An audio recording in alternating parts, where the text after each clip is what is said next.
Oi, pessoal, tudo bem? Começa agora mais um episódio do Penso Logo Equalizo, o podcast que apareceu para ajudar você a refletir sobre os seus hábitos de sustentabilidade. Lembrando que esse podcast é um oferecimento Ambev que deseja a todos vocês um futuro com muito mais razões para brindar e também dos nossos apoiadores lá da Equalize Store. Hoje a gente tem aqui de novo os chocolates Arte Chocolate, chocolate vegano, uma delícia. E para o programa de hoje eu trouxe aqui duas pessoas que, assim, para mim são sensacionais para falar de alimentação sustentável. Tem aqui comigo Edson Leite, Adélia Rodrigues, muito obrigada pela presença de vocês. Obrigada a você. E eu tô muito feliz de ter vocês aqui, porque assim, vocês vão me ajudar de uma vez por todas a desmistificar a questão da alimentação saudável, da alimentação sustentável, que a maioria das pessoas lá no Instagram da Equaliza dizem que não é possível, que é difícil, que não sei o quê, e todas essas coisas. Então vamos começar com um brinde. Bora, Pela presença de vocês. Saúde. E aí, assim, pra gente começar, queria primeiro que vocês contassem a história de vocês, brevemente, assim. Eu conheço o chefe Edson Leite através do programa Me Poupe. Eu achei muito legal aquele quadro que você tinha, que você ensinava as pessoas a, né, equalizar ali a comida, equalizar as contas do mês, e eu acho que por isso que você está aqui hoje. E eu quero que vocês comecem a contar, aí vocês fiquem à vontade, e aí no meio do caminho eu vou fazendo algumas perguntas, pode ser? Tá bom? Pode. Então tá bom. A gente tem 5 horas e meia para trocar essa ideia? Temos aí o tempo que vocês 1 quiserem. hora para cada ano da gastronomia periférica, né? Começa você. Pode ser? Pode Aí depois, ser. quando a gente se encontrar, eu continuo. Faz assim. Não, Aí pode você ser, pode pega ser. ele no meio do caminho. Tipo isso. Então, bom, eu acho que a gente, para contar um pouco da história da gastronomia periférica, para contar um pouco da minha história em si, é preciso entender da onde se vem, né? Não só da onde eu venho, mas todo mundo que vem de um rolê que ele é de periferia, de um rolê que ele é do Brasil em si, de uma realidade que ela é nossa. Então, assim, a minha história pessoal, ela se confunde com várias outras, né? Dentro da periferia, nesse exato momento que a gente está vivendo, né? Dentro das quebradas, esse momento que a gente está vivendo em relação à alimentação, ou 20 anos atrás. Então, muitas vezes, muitas visitas que a gente faz hoje nos locais, parece que a gente está voltando e regrediu 20 anos atrás relacionado à alimentação. Então, eu sou um cara que, tipo, nasceu na Zona Leste, cresci até aos 10 anos em Osasco, depois fui para o Jardim de São Luís, estudei fora da quebrada, tipo, estudava em Moema, morava no São Luís, e cresci com essa parada da alimentação sendo do tipo, pô, não, era como se eu me alimentasse na escola, e em casa você jantava quando sua mãe chegava para fazer comida, ou quando meu padrasto chegava para fazer comida, e aí você conseguia jantar quando estavam os dois, mas eu passava a maior parte do tempo ou na escola, ou na rua, né? Do tipo, era isso, e vinha para casa à noite para comer, era essa a ideia da alimentação. Então era muito distante essa questão do tipo de sustentabilidade, a questão do tipo, o que é, né, sei lá, a questão de desperdício, a questão de reciclar, tipo, era muito distante da gente, tá ligado? Não era uma parada que era discutida dentro da quebrada. Então, crescendo nessa realidade, entendendo pouco, né, dessa relação com comida, fome, desperdício, ambiente, sustentabilidade. Essa palavra nem, sei lá, Nem era usada, né? A gente nem usava essa parada de sustentabilidade, né? E saí do país muito cedo, tipo, saí com 20, 21 anos, assim, né, para uma questão onde eu e um parceiro, um amigo, falamos, mano, a gente não dá para ficar aqui, não havia perspectiva de vida, né, para um moleque periférico, preto, dentro da periferia, tipo, sem perspectiva de trabalho depois da escola. Então, aos 21 ali, meu amigo, a gente resolve sair do país, juntamos um dinheiro que não tinha quase, pegando um cartão de crédito emprestado para ir pagando depois se acontecesse alguma coisa. E aí a gente vai para Portugal, né? E aí em Portugal eu trabalho com várias coisas, de entregar jornal, a lista telefônica, vender internet.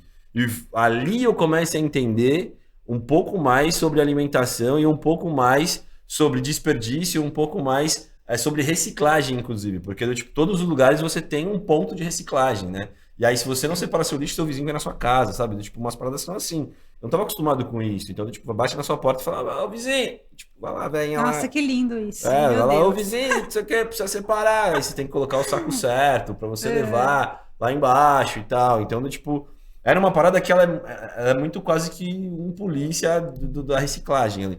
Então, tive que aprender um monte de coisa desaprender um monte de coisa que eu tinha aprendido errado e aprender um monte de outras coisas novas relacionadas à alimentação e desperdício e reciclagem, sabe?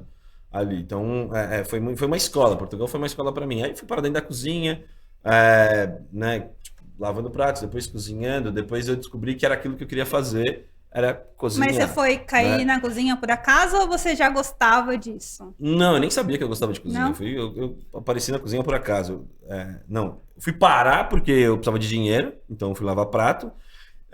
E aí, o mais próximo da cozinha era o lava-prato. Né? Tipo A isso. porta de entrada. Era a porta de entrada. Ainda na verdade, né? Pra todo mundo. Era lavar prato no hotel, e aí fui parar lá.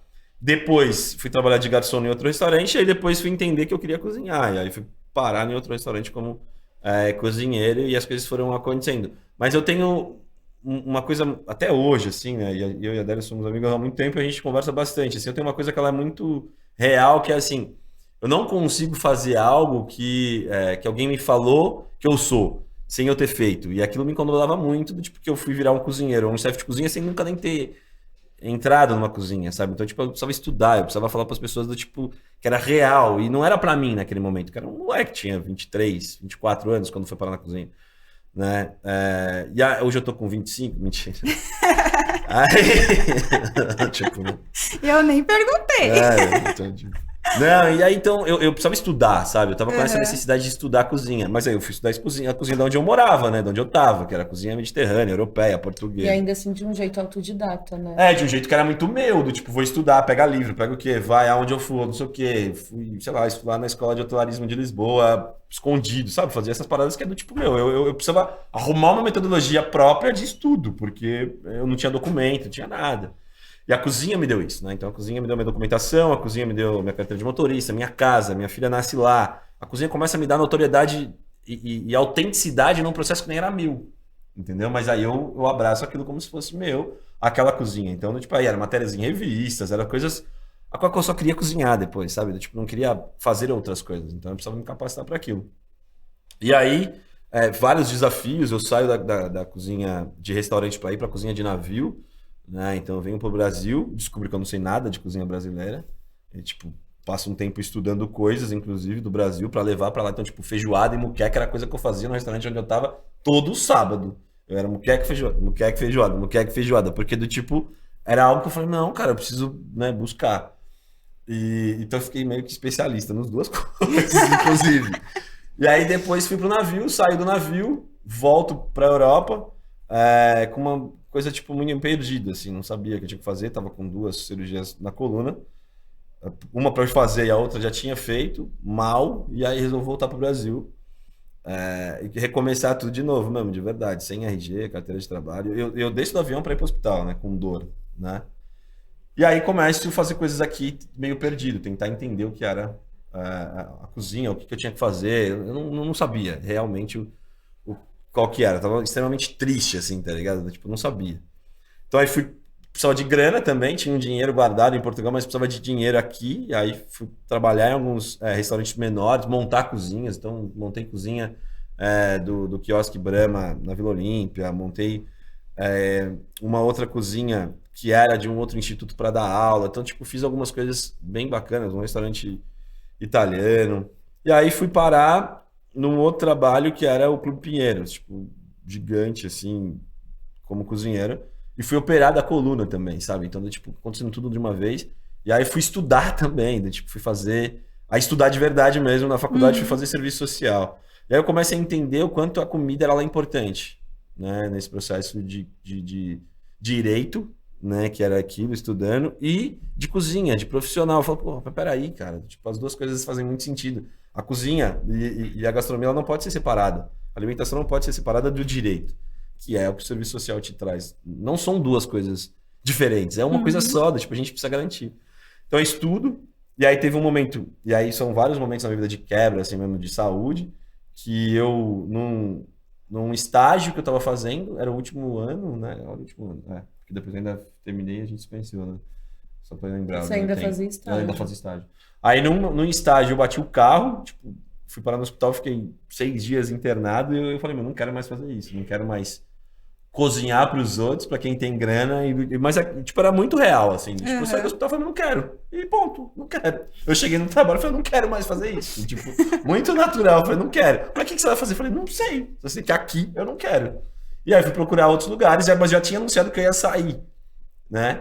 Fui procurar outros lugares, e aí, para eu dar aula, era isso que eu queria, eu tinha muito isso na minha cabeça. E aí foi onde eu achei a Fundação Julita, que era um lugar onde era próximo da casa da minha mãe, onde eu tinha voltado a morar no São Luís. Foi onde eu conheci a Adélia era coordenadora de juventude lá. E a Adélia foi quem me entrevistou para ser um educador. Então, tipo, ela fez a minha primeira entrevista e ela me falou uma frase que eu não esqueço até hoje, que ela falou assim, achar um chefe de cozinha e um assistente social na mesma pessoa é muito difícil. Eu, tipo, nunca vi isso e talvez não veja mais.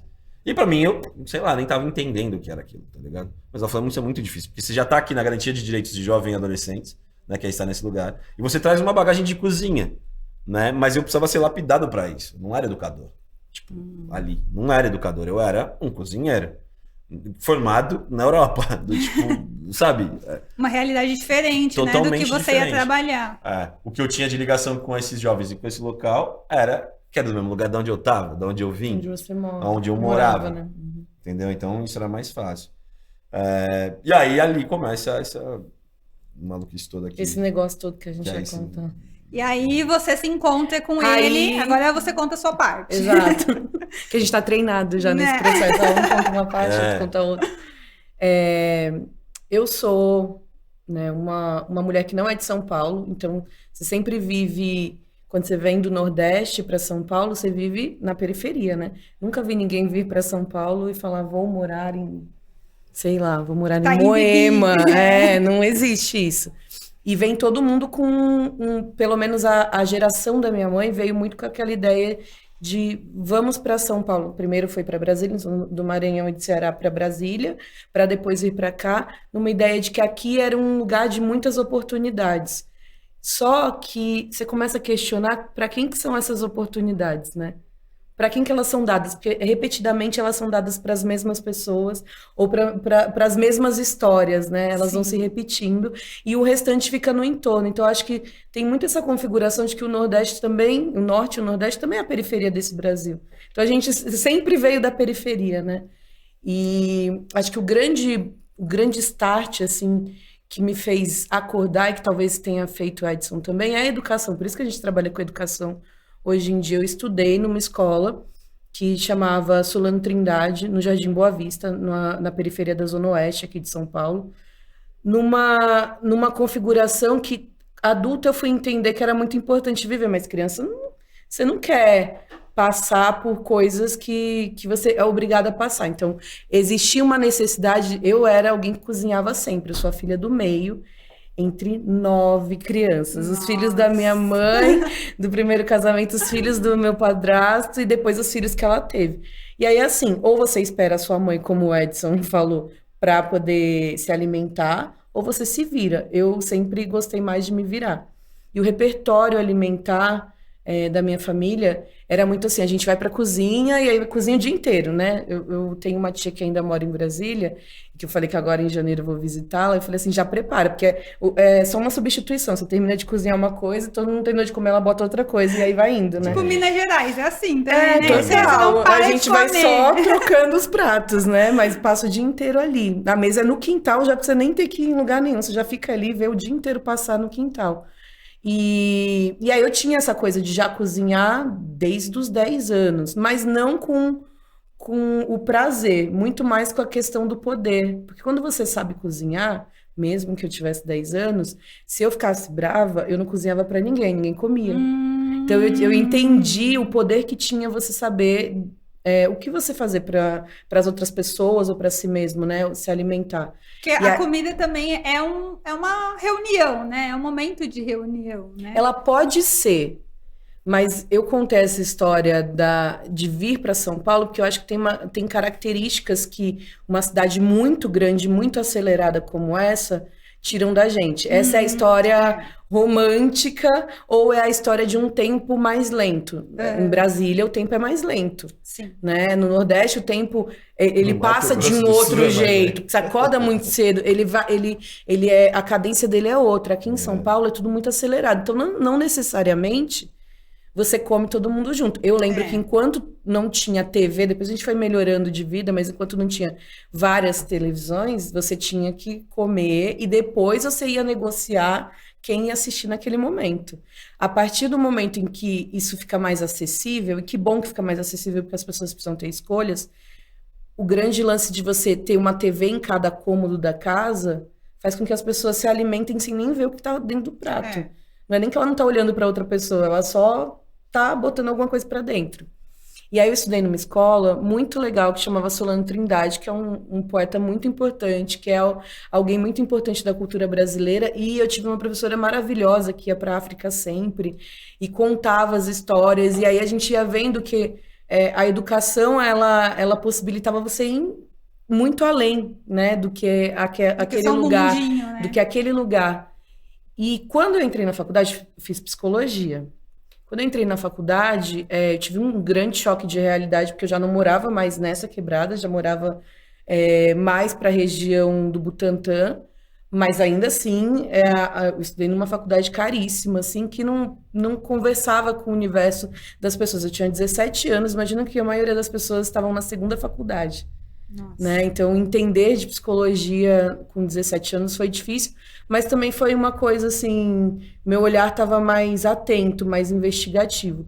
O que me chamou muito a atenção, e que aí foi como eu decidi que eu ia trabalhar com psicologia social, é você entrar na biblioteca e você ver corredores e corredores de TCCs escritos maravilhosos, de ideias incríveis, que não são colocadas em prática. E de você entender que a periferia ela é sempre o campo de investigação. Então, você vai lá, quase como num processo de colonização de novo, e diz assim, nossa, eu sei um monte de coisa, porque eu estou numa universidade cara, investiga tudo, suga tudo que você pode, e depois você nunca nem volta nem para mostrar o livrinho, assim, ó, isso aqui foi meu TCC que eu escrevi sobre você. E aí eu falei, cara, eu preciso mudar isso, eu preciso fazer faculdade e voltar para esse lugar. Muito questionada, porque ontem eu até estava falando numa aula para uma escola da Bahia, que eu nem culpo a minha mãe por algumas posturas, porque ela sofreu tanto, e outros sofrimentos que eu nem vi, alguns eu vi, que quando ela teve possibilidade de acessar financeiramente outras coisas, ela nem quis olhar para trás, para onde ela veio, onde a gente morou. Ela fala, ai, não precisa contar isso para ninguém, porque você fica contando essas coisas, sabe? Porque é sobre a dor dela que ela não curou. A minha, eu transformei em possibilidade, né? em possibilidade. Então, fui desde do momento 1, assim, na faculdade, tá, mas eu não quero ter um consultório, eu quero entender como é que a gente vai trabalhar com grupos, com ONGs, com outras coisas, porque não era muito meu universo sentar, eu adoro fazer terapia, é o que me salva, mas não é para mim ser a pessoa que vai ficar ali. E aí fui para a Fundação Julita, que é uma organização muito antiga, quase, sei lá, acho que está com quase 100 anos agora, né? 70, Não, já foi. 70 era quando a gente estava lá. 60. Mas eu fiquei 10 anos lá, vi de tudo, assim, de tudo. Trabalhei com quem as pessoas menos gostam de trabalhar, que é juventude e adulto, que a criança é muito fofinha, o idoso é fofinho, então todo mundo quer trabalhar com essas faixas etárias. Eu fui, enfim, fiz várias coisas, mas me tornei coordenadora de juventude e trabalho. Então, a gente pensava como que o jovem ingressaria no mercado de trabalho com um pouco mais de consciência. Tipo, tá tudo bem você começar como jovem aprendiz se for essa portinha que você vai entrar. Tudo bem você lavar prato. Mas depois, o que você vai fazer depois disso? O que você quer fazer, né? Qual que é o seu sonho, né? Porque eu também fui a pessoa que escutei, mas por que você vai fazer psicologia? Tipo, a gente é pobre. Não existe psicólogo pobre.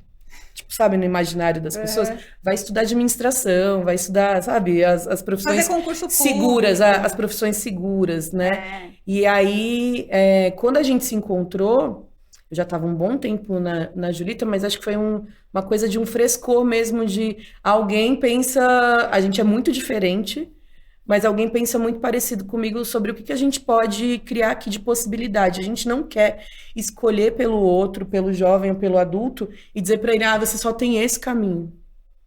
Porque o mais legal foi que quando ninguém percebeu, a gente foi indo por várias coisas que não eram necessariamente o caminho dado. O caminho dado era, você vai fazer ADM, ou você vai trabalhar aqui como sei lá o que a vida inteira e vai ficar nisso. Não, vou explorar o mundo, né? Então, acho que no meio do caminho a gente vai conversar muito disso, que o que faz muita diferença é você ter possibilidade de escolhas e ter consciência na hora que a escolha aparece.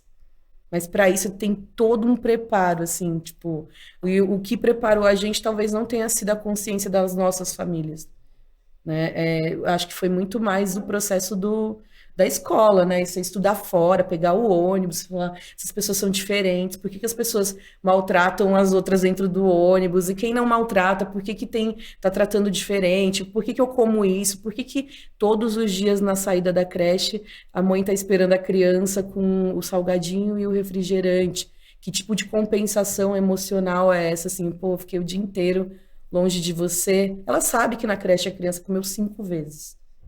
Mas ela precisa dar alguma coisa que seja a representação desse afeto, né? Então foi incrível trabalhar na Zona Sul em um lugar só durante tanto tempo e poder observar e contribuir para o desenvolvimento de tanta gente. Mas quando a gente se conheceu, a gente estava assim, tá, e depois daqui? Para fora desse muro, que aqui tá muito legal. Lá é uma antiga fazenda. Então, assim, tipo, uma área verde gigantesca, fazendinha, comida vegetariana para quem quiser, faz meditação, faz yoga, faz tudo. Recicla. Tipo, é Tava incrível. perfeito, né? E quem não chega aqui? Então, nessa provocação que a gente se encontra, a gente falou, então a gente não tem que estar aqui. Dois, porque a gente não tinha dinheiro, tá? Você tinha uma CLT, né? Tinha uma CLT... Tinha 10 anos para receber de rescisão ali. E foi isso que a gente investiu para construir o que é a gastronomia periférica, que a gente nem sabia que era um negócio social, né? A gente sabia o que era uma ONG, o que era um trabalho voluntário, a gente sabia o que eram essas coisas. Mas no começo a gente já foi se capacitar e aí entendeu, não, então a gente é um negócio social. A gente está fazendo uma diferença e, ao mesmo tempo, gerando uma receita que a gente reinveste, que é o nosso princípio até hoje. A gente, tudo que a gente faz é para reinvestir dentro de um processo onde a gente vai formar outras pessoas. E, às vezes, a gente brinca que é meio que enganada. A pessoa entra e fala, vou aprender as técnicas tais. Você fala, enganei você. A gente vai discutir sobre por que a gente usa os termos franceses e não fala em português as coisas, por que a gente acha que foram eles que inventaram a cozinha, o que a gente carrega de herança, né, dos nossos antigos da África, o que a gente carrega dos nossos antigos indígenas, né, de onde a gente veio, né, quais são as lembranças de alimentos que você tem. Né? Porque todo mundo tem, não sei fazer nada, claro que você sabe. Ai, não tenho nada para ensinar. Claro que tem. Você vem de outra família que não é a mesma aqui, ó. Se a gente vier do mesmo estado, da mesma cidade, a gente sabe coisas diferentes, hábitos diferentes, né? Então, a gente causa uma revolução dentro da cabeça das pessoas. É ótimo, assim, a gente adora, né? E a natureza é assim, tá ligado? Se você, tipo, dessa descrição que eu dei atrás. Cara, se você olha, eu fico, né, olhando para as árvores frutíferas que eu tenho em casa. Se você olha a mangueira ali, você vai ver no mesmo pé uma manga menor, uma maior, uma mais madura primeiro, outra verde depois você vai colher, tipo, mesmo a que tá madura, tá menos doce que a outra, e a outra tá, sabe, e vem tudo do mesmo lugar. E mesmo que venha tudo do mesmo lugar, tudo da mesma terra, inclusive, da mesma árvore, elas são diferentes, tá ligado? E aí quando você começa a observar a natureza, você percebe que as pessoas também são assim, entendeu?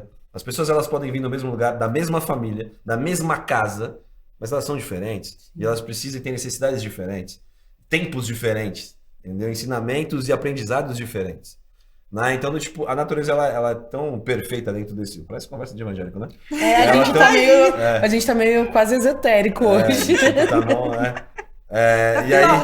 O nome do podcast é Penso Logo Equalizo. Vocês estão perfeitos. É que normalmente a gente é mais hoje a gente tá suave. É que você olha pra parada, do rolê. Tipo, porque você olha ali e você fala, caraca, o ciclo tá completo. Sim. Entendeu? Tipo, você olha pra uma árvore, o ciclo tá completo. Tipo, ela se retroalimenta sozinha. Ela, tipo, tá lá, deu os frutos, deu flor, volta pro solo, alimenta o solo, pega as vitaminas, vem pra cá. Sabe? Então, tipo assim, a gastronomia periférica é essa parada, entendeu?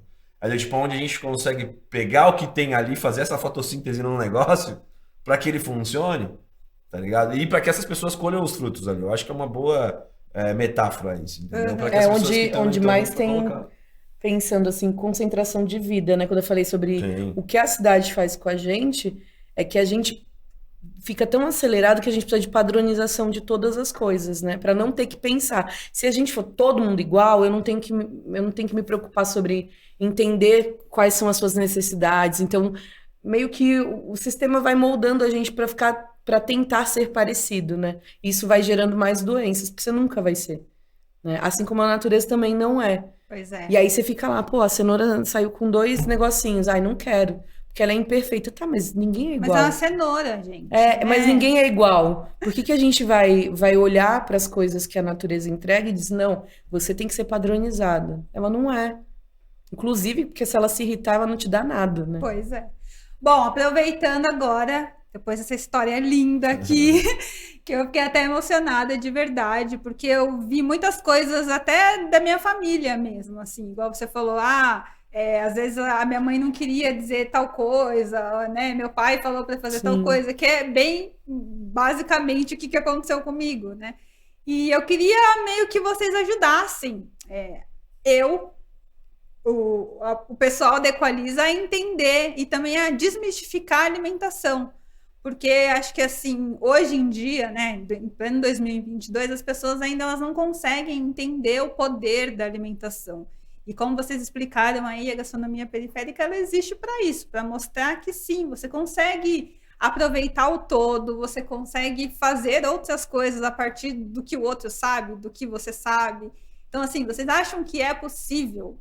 Tudo bem que a gente não está aí no momento muito dos melhores no Brasil, mas é possível proliferar, digamos assim, uma alimentação saudável, uma alimentação balanceada, uma alimentação inteligente? A gente consegue fazer isso? E de que maneira? Eu acredito que sim, que a gente acredita que sim, senão a gente não teria uma escola de gastronomia Pois social. Porque, na verdade, o que a gente está fazendo é espalhar mais o tipo de pensamento que a gente tem. Então, a gente compartilha com os nossos alunos e alunas e elas viram representantes da ideia, principalmente da ideia do aproveitamento total. Eu acho que tem um lance que é muito histórico, que na escola, a gente aprende que o país é um país continental e abundante. Então, a gente fica com essa impressão de que tá tudo bem, né? Então, eu vou olhar para isso aqui não tá do jeito que eu quero, eu jogo fora, pego o outro. Isso mesmo entre pessoas que têm muito pouco. Por quê? Porque foi ensinado para elas que existe um padrão de perfeição e que tá tudo bem jogar fora. Existe dentro dessa concepção o jogar fora. Elas não têm ideia nenhuma de sustentabilidade, nem nada disso. Quando a gente pensa em se alimentar, tem muitas armadilhas que são colocadas do tipo, quanto tempo você vai gastar com isso? Exato. Né? Agora eu tenho pouco dinheiro, então se eu vou na feira e eu moro, sei lá, sozinha, a pessoa me oferece 3 bacias de alguma coisa, deixa eu levar. Porque, nossa, eu vou sair lucrando, mas eu não sei o que fazer com aquilo. Então a gente tem a lógica do acumular, inclusive na comida. Né? Então, o primeiro ponto é discutir esse lugar da abundância, que ela não é mais real. Ela é real para algumas pessoas que têm dinheiro. A abundância de dinheiro te dá possibilidade de escolha. Né? Não necessariamente porque a gente é abundante no território e a gente tem sei lá quantos 1000 quilômetros plantados, a gente tem possibilidade de todo mundo comer. A gente deveria ter, mas não tem. Não tem acesso para todo mundo. Então, esse é o primeiro ponto. Entender qual é esse pequeno chip que é colocado na gente, que a gente fica aí repetindo durante muitos anos. Não, mas daria. Não dá. Não dá na estrutura que é de desigualdade. Você tem uma estrutura desigual, nem todo mundo vai poder ter acesso às mesmas coisas, né? Eu acho que uma coisa importante, eu sempre digo isso para que essa coisa seja desmistificada em relação à alimentação saudável e tal. A primeira coisa é a linguagem, tá ligado? Para aproximar as pessoas e para aproximar quem quer que seja em qualquer assunto, você precisa traduzir algumas coisas, sabe? E principalmente quando a gente está falando de questões que elas são sustentáveis, saudáveis, orgânicas, tipo, nutricionais. São palavras que a gente não tá acostumado a lidar dentro da quebrada, tá ligado? Você não tá acostumado a lidar com a nutricionista pra você, sei lá, é a mulher que coloca um jaleco e vai lá, mano. Tipo, é isso, eu nem sei o que essa mulher faz, sabe assim? Sabe? Então, tipo, é muito louco isso, porque normalmente são pessoas que vão pra corrigir processos que estão falando que a gente tá fazendo errado, né? Principalmente dentro da cozinha. E aí, quando a gente fala de orgânico, parece que é um bagulho, tipo, muito caro, sabe? Quando você fala de integral, parece que é um bagulho ruim, entendeu? Então, tipo, a gente precisa, primeiro, assim, na minha opinião... O reaproveitamento, o né? reaproveitamento... A pessoa das, fala, tipo, mas eu mano, não queria comer ah, resto. sabe, Aí você fala, não é sobre isso. exatamente isso. O reaproveitamento. Fala, não, mas se você tá reaproveitando é que você já errou. Esse é o primeiro ponto, tá ligado? Então, tipo, mas como assim? Então, cada ponto desse de linguagem tem uma explicação e a gente precisa aproximar, sabe?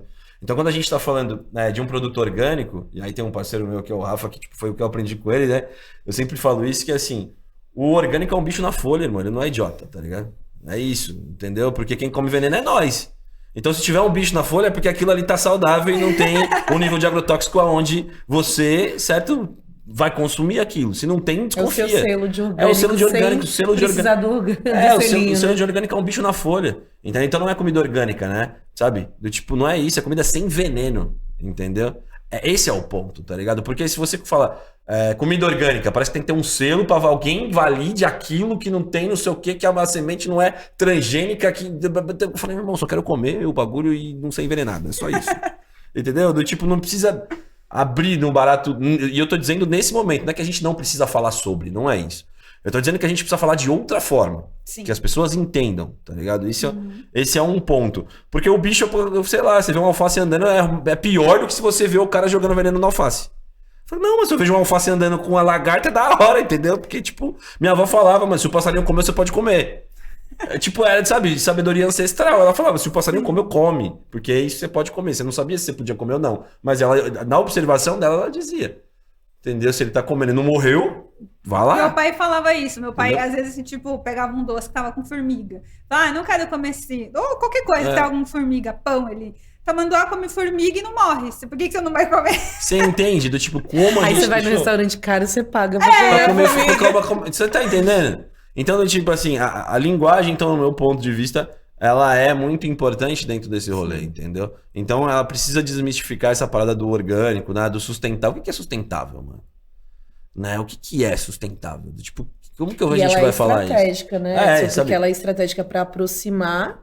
Então, assim, no momento em que foi interessante trazer o mercado de orgânicos para um maior número de pessoas que vão comprar e consumir, você começa a fazer a explicação do que é o orgânico. E para o restante, você não explica que são as periferias, porque elas nem têm tempo, na verdade, de parar e prestar atenção sobre aquilo, né? Então, você só joga ali uma palavra difícil e fala, não faço ideia do que é isso. Sabe? E aí uma parada Mas não deve ser pra mim, né? E uma parada que a gente tava falando dentro... Você começou, né? Até trocando essa ideia. Que é assim, pô... Como que... Aonde é produzido o alimento, tá ligado? Sem veneno. Quem produz esse alimento sem veneno? Quem planta? Para quem cuida da terra? Vamos passar do primeiro... Quem é que cuida da terra? Ok, ali. São periféricos, na sua grande maioria, inclusive mulheres, tá ligado? E dentro das bordas, vamos falar da cidade de São Paulo, dentro das bordas da cidade, entendeu? Moema não tem uma horta. Itaim não tem uma horta. Você pode ter lá do seu prédio, lá do seu temperinho ali, tá ligado? Fala, eu tenho uma horta na sua casa. Tá, mas vai produzir lá 50, 100, 200 pés de alface no seu prédio? Você não vai fazer. Como é que isso chega pra você? Entendeu? Quem é que planta isso pra que chegue no restaurante na Vila Madalena? Sabe? Quem são essas pessoas que estão lá preparando a terra e plantando essa parada, tá ligado? Sem veneno. Entendeu? E aí, muitas vezes, inclusive, consumindo ultraprocessado, porque ela sabe que ela tá produzindo algo que é importante, que é sem veneno, para quem tem dinheiro para comprar daquilo. Ela sabe. Entendeu? Só que aí também sabe que aquela grana nem dá para ela comprar algo que seria bacana para a família dela, porque você não tem o tempo, você tem que produzir coisa sem veneno para outras pessoas, que bagulho louco. Então a gente vende saúde e compra veneno. E aí tem uma outra parada mais louca nesse processo, porque ainda a gente compra mais caro. Sabe por quê? Porque se sai do Ceasa hoje um alface e qualquer outra coisa para ir dentro da quebrada, ele custa mais caro do que para ir para Pompeia. E como você tá dizendo isso? Eu falei, mano, só faz uma conta básica. Quantos quilômetros é para ir do Ceasa até Parelheiros, no supermercado? E quantos quilômetros é para ir do Ceasa até a Pompeia, no supermercado? Mas ele veio de Parelheiros. Né? Você entende? E vem do outro lado. Você tá entendendo? Então, tipo assim, a gente acaba pagando mais caro pro produto que muitas vezes a gente plantou. Muitas vezes não. 100% das vezes a gente plantou ele sem veneno pra voltar pra esse ciclo. É um bagulho que não faz sentido, entendeu? Pra mim. A gente trocando essa ideia, ele parece lógico, né? Mas não é. pra todo mundo, né? Ele é complexo porque o que eu falo sempre um dos maiores problemas do nosso desperdício é a logística, tá ligado? Tem um monte de gente querendo plantar, tem um monte de gente plantando, depois tem um monte de sobra que não chega pra quem não tá comendo. E depois tem um monte de sobra dentro desses outros lugares que são supermercados para não tem ninguém que leve pra quem precise. Um dos maiores problemas de desperdício é logística. Um dos maiores problemas de entendimento sobre alimentação é linguagem. Tá ligado? Então, tipo, essas são as duas coisas, na minha opinião, básicas pra resolver. Tipo, você falou, bom, me ajuda dentro desse processo. Tipo, pra resolver. Sabe? Você ia falar? Eu ia. Semana passada eu tava conversando com uma pessoa do MST e ela tava me contando que as pessoas que tinham selo de orgânico dentro de um grupo ali de agricultores estavam com muita dificuldade de reaver o selo, porque na pandemia não tinha para onde escoar, ninguém conseguia vender, foram para a cidade trabalhar, foram trabalhar de segurança, de faxina, de outras coisas, e subiu ali o rendimento mensal, o que impossibilita tirar de uma maneira gratuita o processo do selo. Aí você fala, caramba, mas o que é mais importante, então? Também não é a gente educar as pessoas a falarem sobre o sem veneno fora, né, das bolhas? Não é também questionar por que eu vou comprar o orgânico ou o sem veneno e aí eu enfio dentro de várias sacolas, ou ele está super embalado em questões plásticas. Qual é o sentido disso, né? Então, o questionamento, ele é parte importante do desmistificar. Eu preciso olhar para aquilo e pensar, mas sempre foi assim? Precisa ser assim o tempo todo? Porque minha avó, ou sei lá mais quem, cozinhava com o talo, com a casca, porque precisava, né? E aí não chamava reaproveitamento nem aproveitamento nem total. De resto, nem né? de resto. Chamava de talo, porque é o que ele é, né? O Exatamente. talo é a folha. Né? Exatamente. E a gente sabe que o jeito como você se alimenta também vai contar um pouco da sua autoestima. Quem que vai querer comer o resto? Sim. Ninguém quer comer o resto. Então, você chamar de reaproveitamento ou de o resto de comida, a gente está reaproveitando o resto de comida, a pessoa não vai querer comer. Ela quer ter dignidade também nesse processo, né? Então, acho que sim, a linguagem, ela é fundamental, né? E aí quando a gente fala o que eu falei, né? Vamos reaproveitar. Então, eu falo, não, mano, se você tem que reaproveitar algo, é que você errou no seu planejamento, tá ligado? E não quer dizer que você não tenha que reaproveitar. Tipo, se eu tive que reaproveitar o arroz, porque eu tenho 3 pessoas na minha casa, porque eu calculei mal a parada. Então, tipo, é isso, eu calculei mal. Dentro de um restaurante, eu calculei mal. E é isso, tá tudo bem eu ter calculado mal? Não, porque se você calculou mal, você gera desperdício. E se eu gero desperdício, eu preciso de um segundo plano para saber o que eu vou fazer com aquilo. Então, a gente precisa partir desse princípio, tá ligado? Então, tipo, tá, então como é que eu faço algo para que não haja desperdício? Porque se eu tô aqui fazendo algo, uma ficha técnica ou alguma coisa, já pensando que eu vou reaproveitar se sobrar, já tá errado. Tipo, tá tudo bem ter uma sobra, né? Já tá errado, entendeu? Isso. Que tem muito aquele ditado, melhor sobrar do que faltar. Então, na real, é melhor ter pra todo mundo comer. É só isso, tá ligado? É melhor você planejar. Entendeu? Essa que é a ideia. Básico. Então, né? tipo, a gente planeja a ação. Então tá, beleza, são 100 pessoas. Pô, hoje em dia tá até mais fácil. Você entra no Google da vida, sem tabela, pra você ver quanto mais ou menos as pessoas comem, como comem, aplicativo pra você fazer. Você entra ali pra fazer. Os cálculos são quase que automáticos. São 200 gramas de arroz, sabe? Tipo, nutricionalmente falando, né? Pô, pra pessoa, o que ela precisa, sabe? Porque é o que eu sempre brinco, né? Tipo, se você tá com sede ou fome, é seu corpo falando pra você que tem uma coisa errada. Você não tem que comer porque você tá com fome, você tem nem beber água porque você tá com sede. Você tem que beber sempre e comer sempre para que você garanta um bom andamento do seu corpo. Porque fome e sede é o alarme de incêndio no seu corpo. Então, do tipo, nutricionalmente falando, eu preciso suprir essas necessidades. Então, o que eu preciso com um adulto comer? Pô, são tanto de arroz, tanto de feijão, né, tanto de legumes, tanto aqui de proteína para compor todo esse prato e comer X vezes ao dia. É isso. Aí se for fazer a conta, tipo, não dá 1 quilo de comida, mas eu tô comendo 5 vezes no dia, sabe? Eu tô ali alimentando o meu corpo. Sabe, é uma conta básica do processo. Então, beleza. Então, tô dentro do restaurante, tô calculando mais ou menos quanto de pessoa entra aqui. Tá, ok. Equalizei todo o meu sistema aqui de alimentação.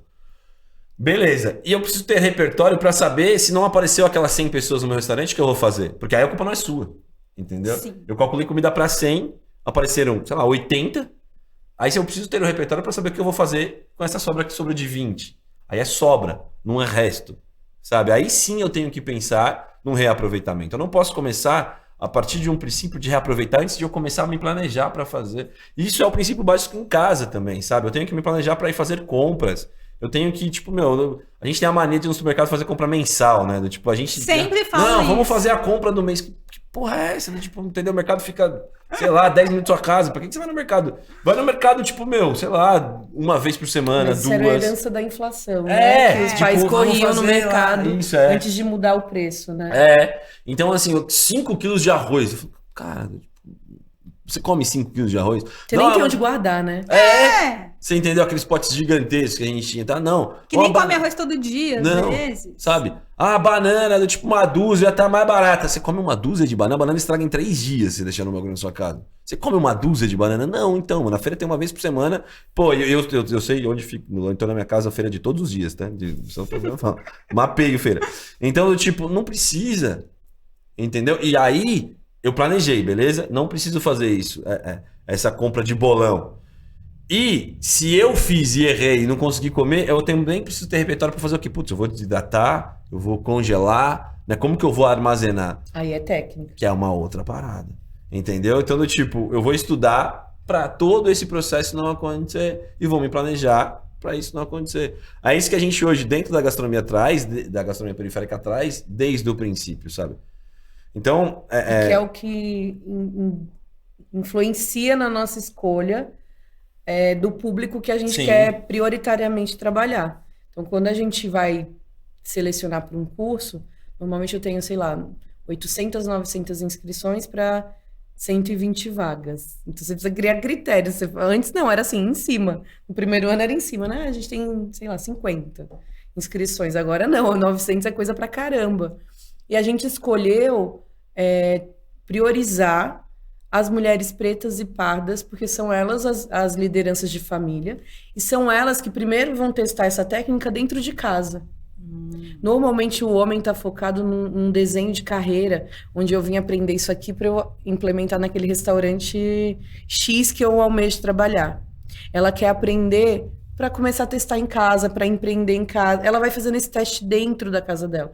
E aí você começa a perceber que ela está impactando não só a própria vida, ela está impactando a vida de um monte de gente. A gente tem que lembrar também que um monte de mulher periférica é mãe solo. Sim. Né? Então ela tá ali no corre sozinha, ensinando os filhos, né, a comer melhor. Então, se funcionar com essa pessoa, você não impactou só uma vida, 120, né? Isso se multiplicou. Então, esse é o princípio também da nossa escolha, quando a gente vai olhar para quem a gente vai priorizar, para que ela também seja essa multiplicadora, primeiro dentro da família dela, que é uma coisa muito louca a gente aprender uma coisa boa para oferecer só para o outro como força de trabalho. Sim. Que a gente nem gosta de chamar de mão de obra, porque quando você chama alguém de mão de obra, pô, aquela é mão de obra qualificada.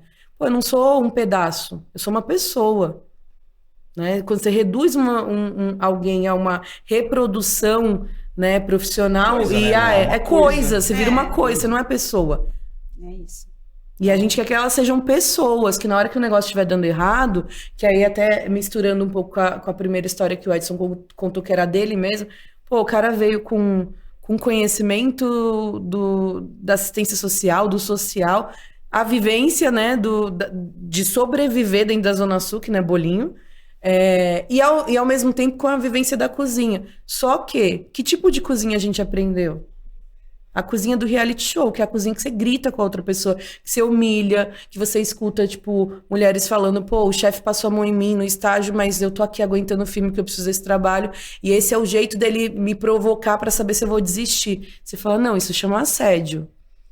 Isso não é tensionamento pra descobrir o seu potencial máximo, isso é assédio. Né? Quando alguém também acha que você não vai aguentar porque você é uma mulher dentro da cozinha, você não vai poder nunca liderar, isso também é um problema. Né? Então a gente vai questionando outras esferas sociais, mas o Edson também chegou na dureza da cozinha, do tipo, é assim, não sei o que, tem que entregar. Falou, não, a gente precisa ensinar para esses adolescentes que eles são violentados todos os dias dentro do lugar onde eles moram, porque vulnerabilidade social não é não só ter dinheiro. É um monte de coisa que você não percebe. Todas essas outras nuances, é o alface não chegar para você. Você tá vulnerável, você não come bem, porque alguém decidiu que não é para você.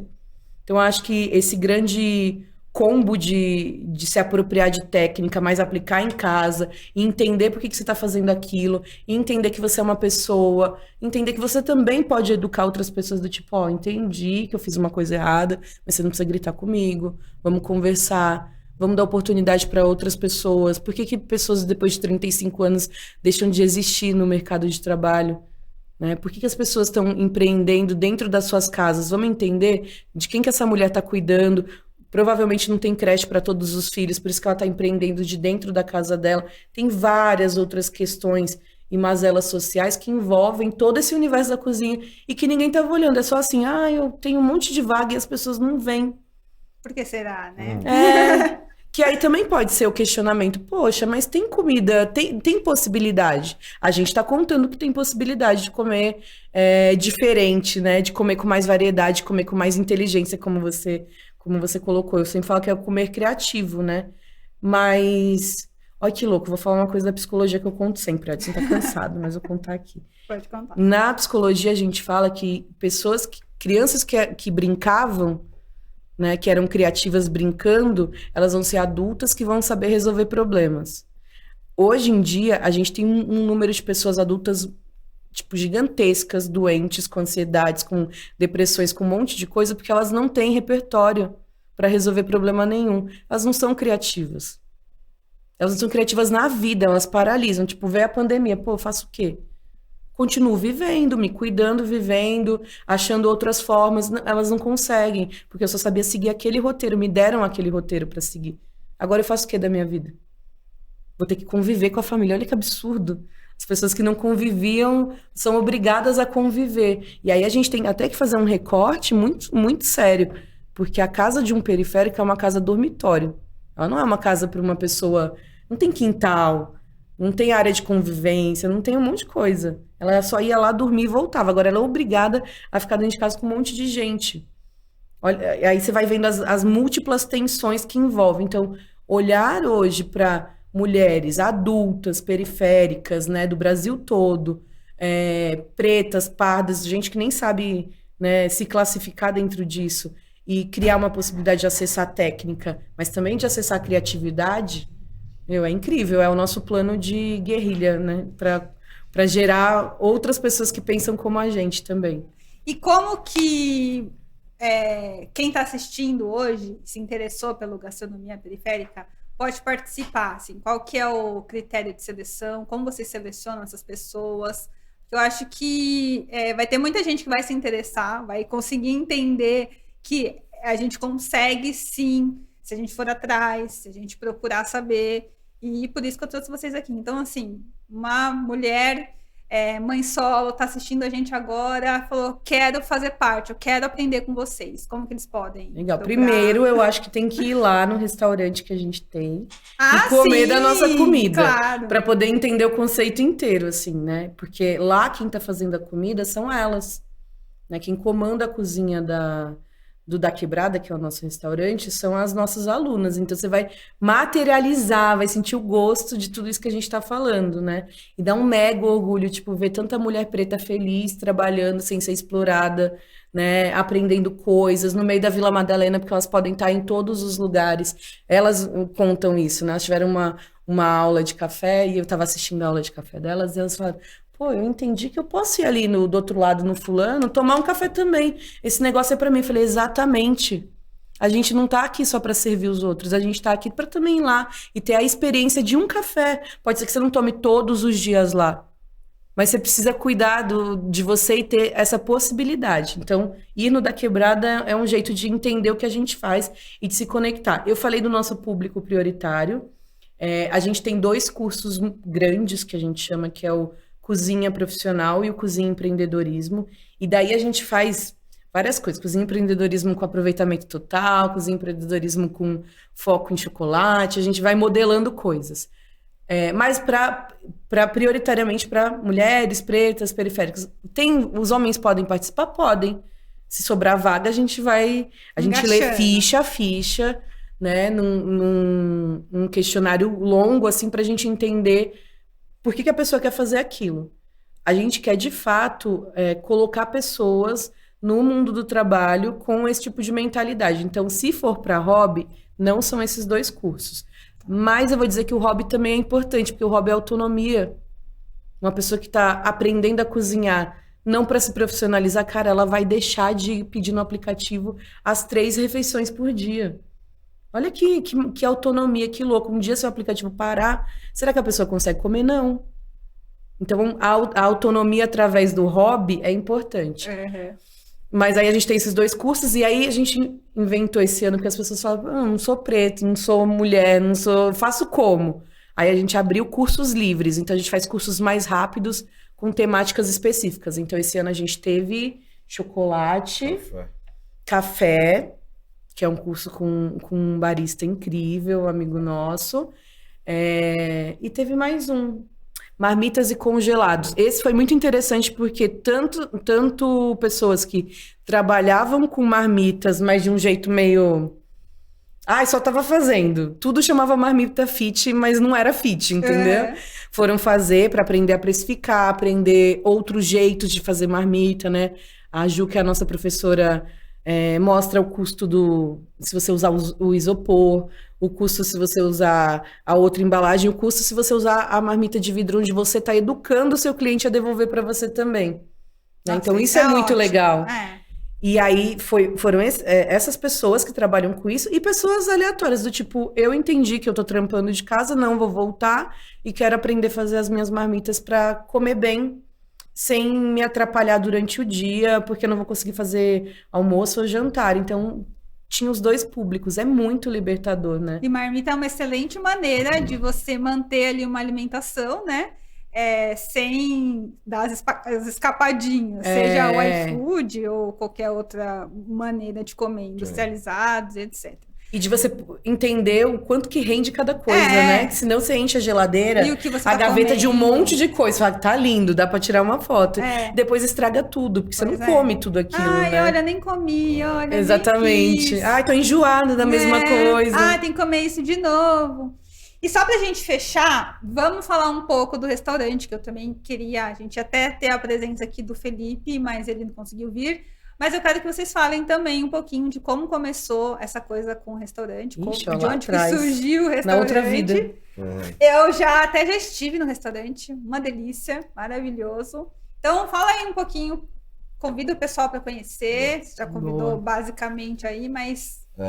Eu queria, um ponto, eu acho que para chegar isso no restaurante, um ponto importante que você estava dizendo, né, do tipo como as pessoas descobrem, ou como chegam, como elas sabem sobre a gastronomia periférica, a gente precisa também, voltar só um pouquinho, entender que assim, nem todo mundo hoje tem internet ainda, né? A gente e eu sempre brinco que a internet ela precisa estar na cesta básica, tá ligado? Né, das pessoas. Então a gente está falando de 39 milhões de pessoas que não têm acesso nenhum à internet ainda no nosso país, de 212, né? Tipo, de dados oficiais, imagina quais não são oficiais dentro desse rolê. Então a gastronomia periférica acabou de voltar, a gente acabou de voltar de Dourados, numa aldeia indígena de 22 mil pessoas de 3 etnias diferentes, onde a internet chega muito mal e quando chega, você não tem rede a partir do momento que você entra dentro de uma aldeia. Então, tipo, mas a gente chegou e só vai que a gente chegar. só que a gente chega lá.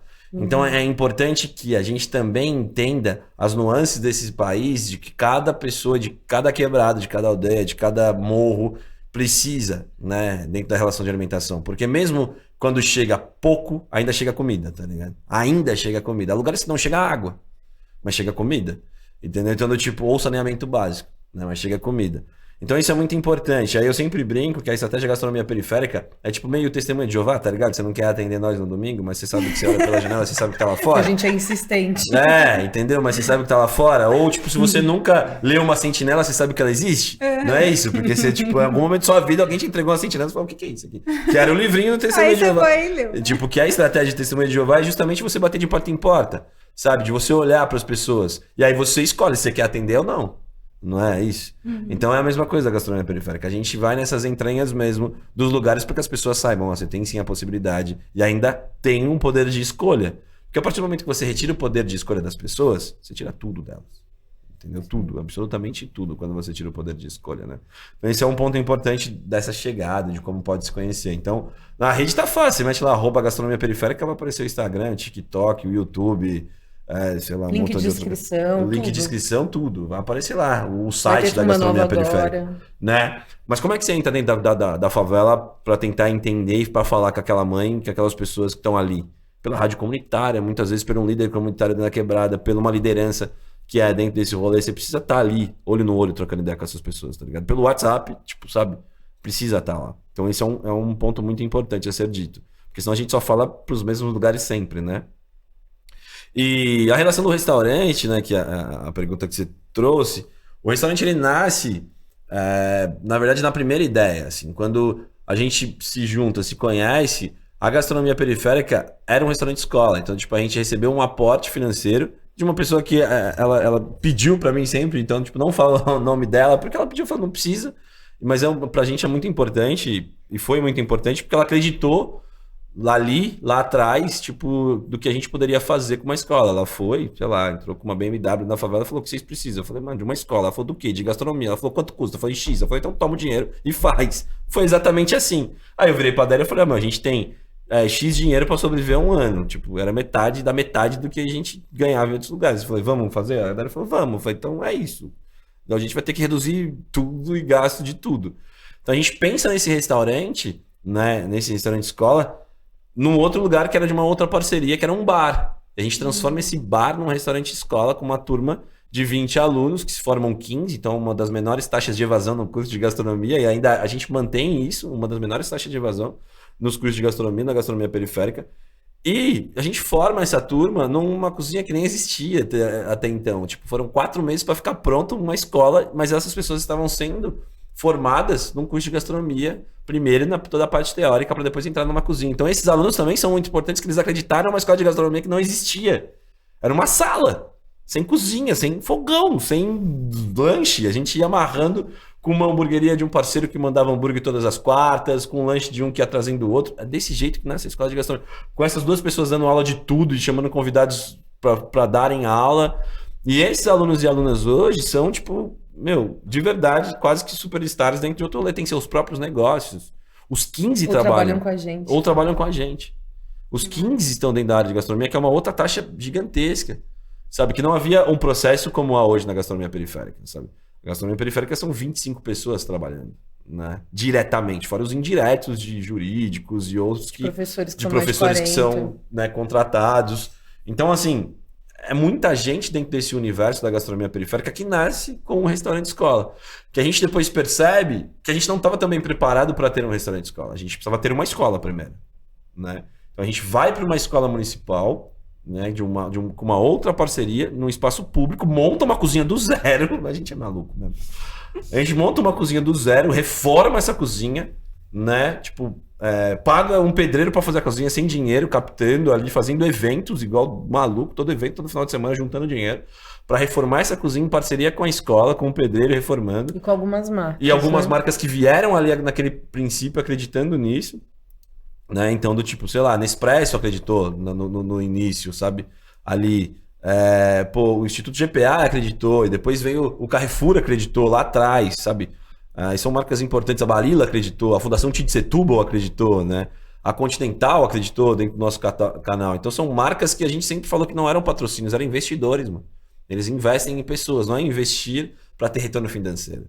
É para ter retorno social, para que essas pessoas mudassem de vida. Então, a gente passa por uma escola ali, muda todo esse rolê, e olha só, guarda esses pontos que a gente está falando, né? Para chegar no restaurante.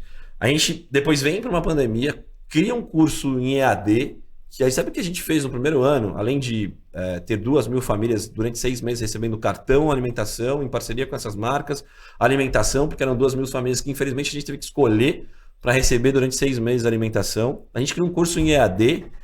Sabe o que a gente fazia? A gente colocava tudo dentro da Kombi e entregava na casa dos alunos, tudo. Os insumos para que eles tivessem a aula no Zoom e pagava internet de todas essas pessoas para que elas entrassem no telefone dela. E o professor da casa dele, que também recebia os materiais na casa dele, na Kombi, tinha uma pessoa que levava uma sacola, tipo o alface, a salsa, e a gente tinha um problema, que a salsa foi comprada de manhã, ela chegava murcha à noite, no último aluno. Mas a gente fazia chegar, entendeu? A gente fazia chegar. E quem estava fora de São Paulo e queria ser aluno, a gente mandava o dinheiro para que ele comprasse no mercado mais próximo. Em 2020 foi assim. E a gente também forma alunos na parte de gastronomia em EAD ali para estarem preparados, alimentados e preparados. A gente depois cria uma plataforma própria, um site, com 4 meses, era um Netflix, uma série. 4 meses, 44 profissionais envolvidos diretamente de professores, gravando para dentro de um site, né? Mais uma equipe reduzida de filmando tudo isso, dentro da quebrada, equipe dentro da quebrada, de vários lugares e parceiros gravando isso. Uma logística insana, né? Para fazer essas gravações. Colocamos a plataforma no ar. Vem aqui agora, 2022, a gente já estava com o projeto do restaurante há 2 anos, junto com a Mãe Terra, que vem com essa parceria, estudando que tinha que ser um restaurante nada de origem animal, que tinha que ser um restaurante social, que tinha que materializar, como a Adélia falou, tudo isso que eu te contei. Toda essa parada do e a gente... Que já era a provocação das pessoas. Mas vocês são o quê? Uma escola. Mas onde é a sua escola? A gente é uma metodologia replicável. As pessoas buscavam uma sede e falavam, mas eu não quero ter sede. Eu quero estar em todos os lugares. Eu quero que a pessoa tenha um espaço vazio e eu vou dizer para ela que eu consigo fazer uma cozinha e formar X número de pessoas. Mas as pessoas querem materializar. Então, o restaurante é a última etapa do curso, onde elas vão passar e onde você vai comer a comida delas, né? E onde você vai comer tudo pensado a partir do aproveitamento total, onde você vai comprar coisas dos pequenos produtores. A gente tira o reaproveitamento e já fala aproveitamento total. E nem é integral, sabe? Que é aquilo que a gente estava falando, é aproveitamento total. E o da quebrada, que não é um QG, é um DQ, né? Que a gente fala da quebrada, vira, que foi. Inclusive nasce dessa brincadeira, quando a gente estava escolhendo o nome junto com o Felipe também, que é um parceiraço nosso de Mãe Terra, né? Que vem com a Mãe Terra, acredita também nessa maluquice em conjunto. Então, o restaurante da quebrada é um filho entre Mãe Terra e gastronomia periférica. É isso. Porque você vai entrar lá dentro e você vai falar, caraca, é um filho mesmo, porque aqui tem Mãe Terra e aqui tem gastronomia periférica. Sim. Entendeu? Então, porque foi um projeto pensado em 2 anos, com uma expertise nossa, né, dessa relação de formação e de restaurante, e a expertise de Mãe Terra não tem nada de origem animal e a comida é boa, né, e sem veneno. O preço é justo. Sabe? O preço é justo. Então, quando nasce o restaurante, a gente nasce muito seguro do que está fazendo, né? Então, hoje o restaurante, a gente está no prêmio, na final do prêmio Brastor de sustentabilidade. O restaurante tem 3 meses. A gente entra no circuito Comer e Beber da Veja, com um restaurante que tem 3 meses, porque e o Raul, que é o nosso chefe de cozinha executivo e pensa o cardápio, eu pensei o conceito, né? A Adélia pensa toda a relação de arte e comunicação daquele restaurante. Ele fala, a gente não conta lorota, tá ligado? Não é mentira. Então você vai lá, você vai entender que sim, tudo é aproveitamento total, sim, as alunas são nossas ex-alunas e estão estagiando lá, sim, a gente tem compostagem e todo aquele processo de resíduo ele volta para o produtor. Então você sente aquilo. Não dá para você ser reconhecido nesses prêmios ou estar aqui falando disso se fosse mentira, tá ligado? Não tem como. Vocês nem estariam aqui. E até porque a gente nem sabe contar mentira. É verdade. A gente não sabe, a gente não consegue. Entendeu? Não, porque quando começa com verdade, a verdade vai até o fim. Não dá pra começar com mentira e no meio do caminho eu vou transformar na verdade. Não acontece. Eu vou na minha frase preferida da vida. O Edson escuta todo dia, que é do Marighella, que a prática é o critério da verdade, né? Então você tem que fazer todo dia. Você não pode desviar e de vez em quando eu vou ser verdadeiro. Não, desde o começo a gente falou, aqui não tem nada, tem um monte de bloco, mas a gente vai fazer virar uma escola. Aqui não tem isso, vai virar um restaurante. Isso aqui vai ser o lugar, a porta de entrada delas para um mundo de gastronomia, onde a gente tem aluna, morando fora e trabalhando com cozinha, sabe? Então, onde a gente tem uma ex-aluna, no mesmo lugar onde a gente se conheceu, dando aula de gastronomia. Onde eu dava aula. Na fundação. Então, assim, a gente tem histórias de verdade, de transformação da vida dessas pessoas, que elas ganharam um sentido não porque eu dei o Edson, porque elas escolheram passar por aquele caminho, né? E aí, que eu falei pra você, né, guarda aquela história, porque quem termina a reforma desse restaurante? O pedreiro que tava com nós lá, sabe? Na escola municipal que fez minha casa, o marceneiro que fez uma outra parada da quebrada. Esse dinheiro, ele fica com nós, entende? Você tá entendendo? Tipo, o produtor, quem era? O mesmo produtor que acredita em nós lá quando tava sem nada e mandava pra gente produtos pra gente fazer eventos. Hoje o Instituto Chão, que deixava a gente pagar em 2 meses quando fosse receber, lá atrás, há 4 anos atrás, quando a gente fazia evento, não, paga quando vocês tiverem a grana pra pagar. Hoje é o que manda o excedente pro restaurante lá, porque as pessoas não querem comprar o amassadinho, não sei o que, vai pro restaurante pra gente trabalhar. E é um outro parceiro que também a gente ainda paga em 30 dias ali. Ali, dentro do restaurante, do lado, na rua. Então a gente desce e compra alimento fresco de um pequeno produtor e sobe com ele. Entende? Então, tipo, tem muita Que verdade. aí entra a coisa da nisso. logística que você falou, né? Sabe, Sim. tem o Albert, né, que é um dos produtores, o parceiro, um abraço pro Albert, que fala um bagulho muito louco, e aí é isso que eu tô repetindo também, é o ciclo curto. O que é o ciclo curto? Do produtor pro restaurante. Acabou. Acabou, acabou. Tipo, não é o do Tem produtor vários pro caminhão. intermediários, né? Não. Esse é o ciclo curto, é o que a gente trabalha também dentro do restaurante. E não só dentro do restaurante, é o ciclo de formação. Saiu da escola, vem pra cá. Sabe assim? Tipo. Não perde tempo. É. Entendeu? Vem pra cá, faz estágio aqui e depois você vai pro mundo. Ciclo curto de várias ideias, entendeu? E o que a gente pratica na gastronomia periférica é o papo reto. Não quer dizer que a gente não assine contrato. Quer dizer que é tipo assim, ó. Olha no olho da pessoa e fala: você vai com nós mesmo? Você é uma marca que acredita? É. Então demorou. Custa X. Então tá bom, eu aporto. Depois a gente assina. A gente já recebeu o dinheiro antes de assinar contrato. Sim. Porque é o papel, mano. Entende? Então o ciclo curto é a nova gíria de dentro do rolê que eu falei pro Albert. Eu falei, mano, vou usar isso, o ciclo curto. Entendeu? Então, Bom, gente, a conversa tá ótima. Eu ficaria aqui mais 3 horas conversando com vocês. Adorei essa conversa. Espero ter ajudado alguém a ver que, né, é possível quando a gente quer. Vocês são referências para mim, de verdade. E eu fico muito feliz de ter vocês aqui hoje. Eu queria que vocês deixassem aí o último recado. Convidem para ir no restaurante, convidem para participar do Gastronomia Periférica. Fiquem à vontade. Aí. Pois O é, microfone de o vocês. nosso ano não acabou. A gente é tão maluco que a gente vai começar 2 cursos novos ainda esse ano. Então já vai estar na rede. E aí, se para você, né, que está assistindo, ouvindo e tá suave, não preciso fazer, tô bem encaminhado, mas você tá vendo alguém que poderia fazer isso e ser transformado de verdade, então encaminhar esse processo também é importante. Eu não sei se ficou claro, mas é um curso gratuito, 100% gratuito para as pessoas pretas, pardas e periféricas. Os outros cursos que são livres, a gente cobra uma taxa pequena de manutenção, e vai encontrar a gente no Da Quebrada. Quase todo dia a gente tá lá, para a gente fazer milhares de coisas, a gente está sempre por lá, porque acho que é isso, é a materialização do que a gente sonhou e do que virou verdade, que é uma verdade coletiva hoje em dia. pô, tipo, é fácil hoje de achar a gastronomia periférica, de trocar ideia dentro das redes, entendeu? É fácil.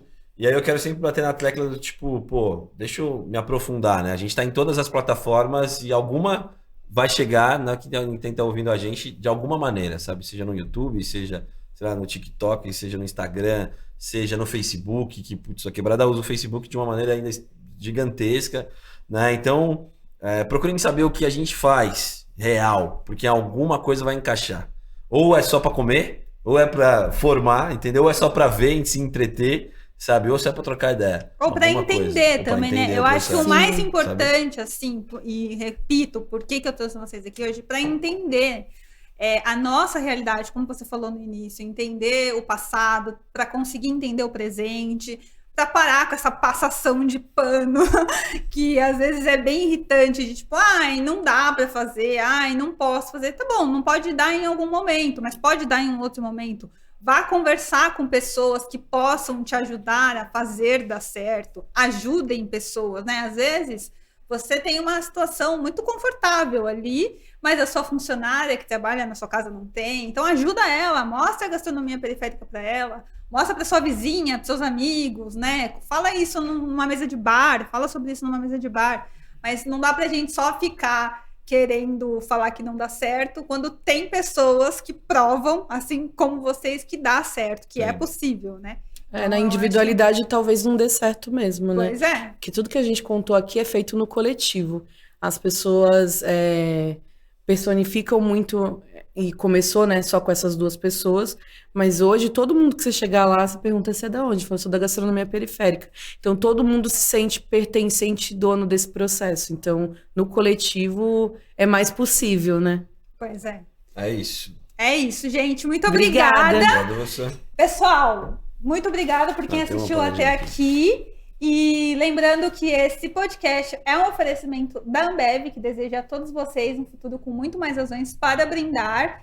Se vocês gostaram desse podcast, por favor, deixa um comentário, deixa like, se inscrevam lá no Gastronomia Periférica. Vou deixar o link de vocês Boa. aqui no descritivo desse vídeo. E é isso, Felipe. Tô esperando você aqui, já que você não conseguiu vir hoje. Venha, sei lá, mês que vem, ano que vem, porque também quero conversar com você, tá bom? Boa. Um beijo e até o próximo vídeo. Tchau!